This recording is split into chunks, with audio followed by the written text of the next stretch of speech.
Imagine checking your mailbox and finding a letter from the man who murdered your child. Not a confession, not an apology, but a calm, handwritten message describing things no parent should ever have to read. Even hardened detectives were shaken by it. The letter became one of the most infamous pieces of evidence in American criminal history. I'm taking little Grace to a party this afternoon. And the man who wrote it was Albert Fish, a name that would become synonymous with one of the darkest criminal cases America had ever seen. But here's the question that haunted investigators for years. How did an ordinary-looking old man, quiet, polite, almost invisible, manage to evade police for so long? To answer that, we have to go back to New York City. The late 1920s. The streets were crowded. Children played outside without much fear. Families left their doors unlocked. No one imagined that someone could blend into everyday life while hiding unimaginable secrets. Albert Fish didn't look dangerous. He wasn't physically intimidating. He wasn't wealthy or powerful. If you passed him on the sidewalk, you probably wouldn't remember his face. That was exactly what made him so difficult to suspect. He looked like everyone's grandfather, soft-spoken, thin, respectfully dressed, the kind of man people barely noticed. But investigators would later discover that appearances can be dangerously misleading. For years, police received scattered reports involving missing children. At first, the cases didn't seem connected. Different neighborhoods, different families, different circumstances. There was no obvious pattern, no clear suspect, no useful forensic evidence. It was as if the person responsible knew exactly how to disappear without leaving a trace. Then, everything changed.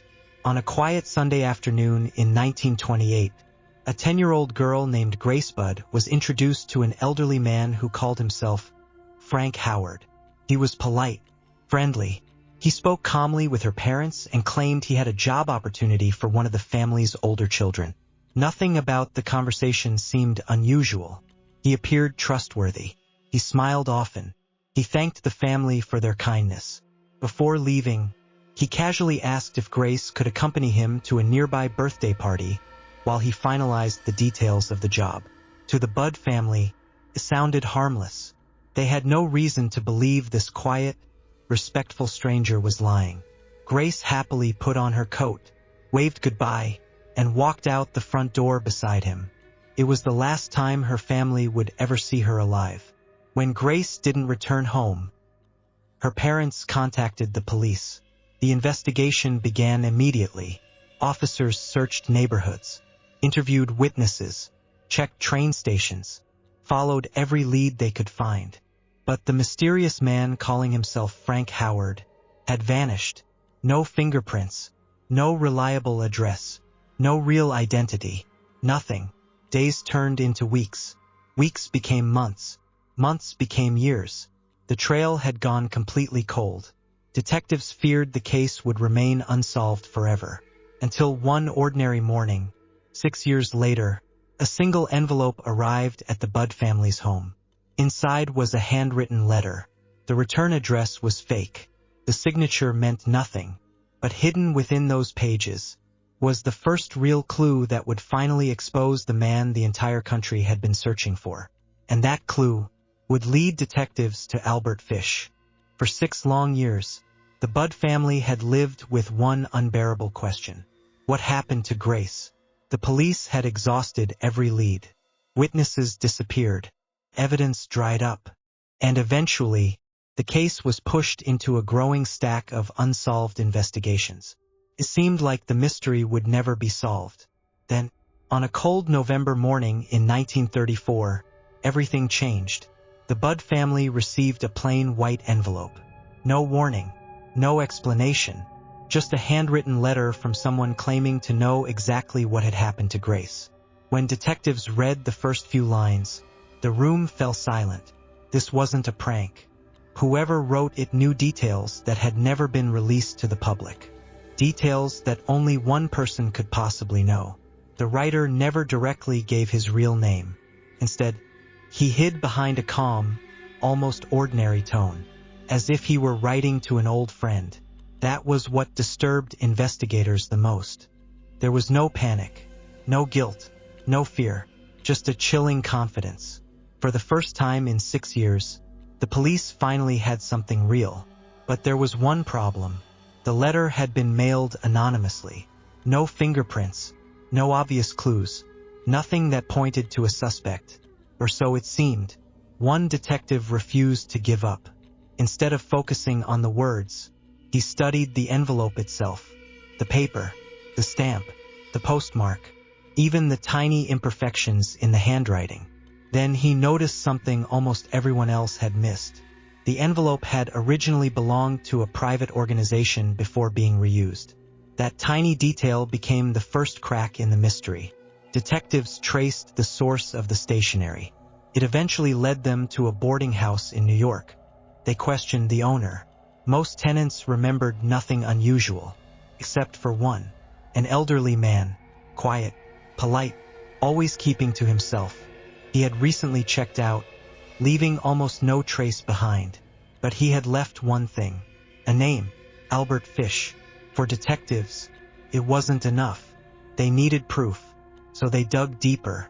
The more they investigated, the stranger the story became. Fish had spent years drifting from city to city, working odd jobs, living in cheap boarding houses, changing addresses so often that tracking him became a nightmare. Neighbors described him as harmless. Some barely remembered him at all.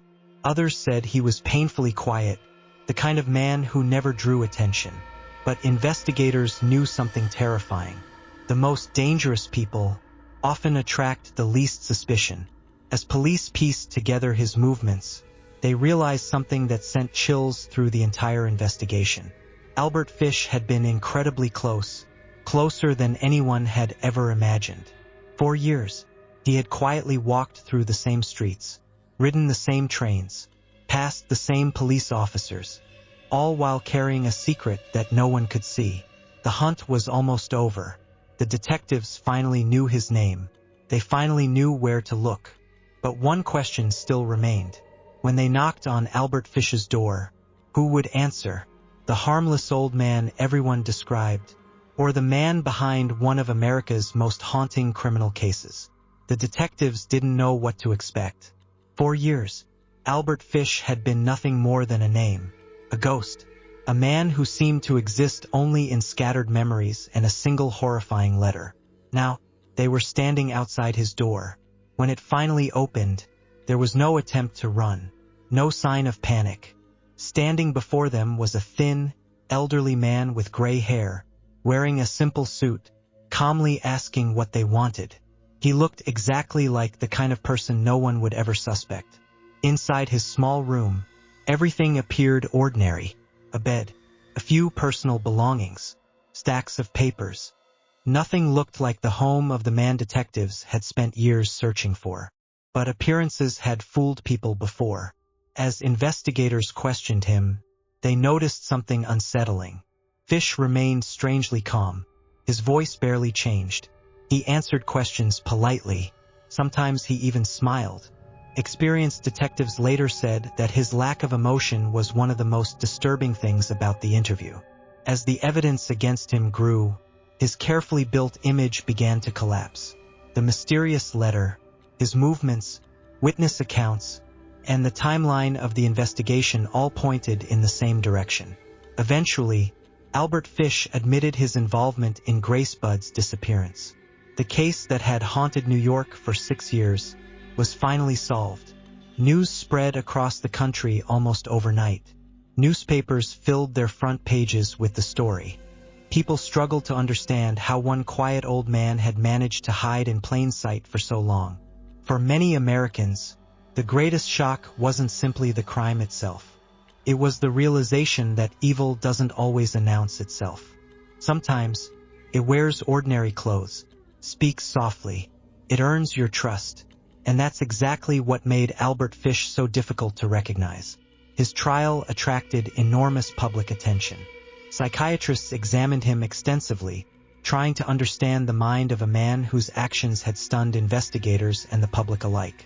In the end, The court found him responsible for his crimes. In 1936, Albert Fish was executed, bringing one of America's most infamous criminal cases to a close. But the questions surrounding the case never truly disappeared. How many warning signs had been overlooked? Could he have been stopped sooner?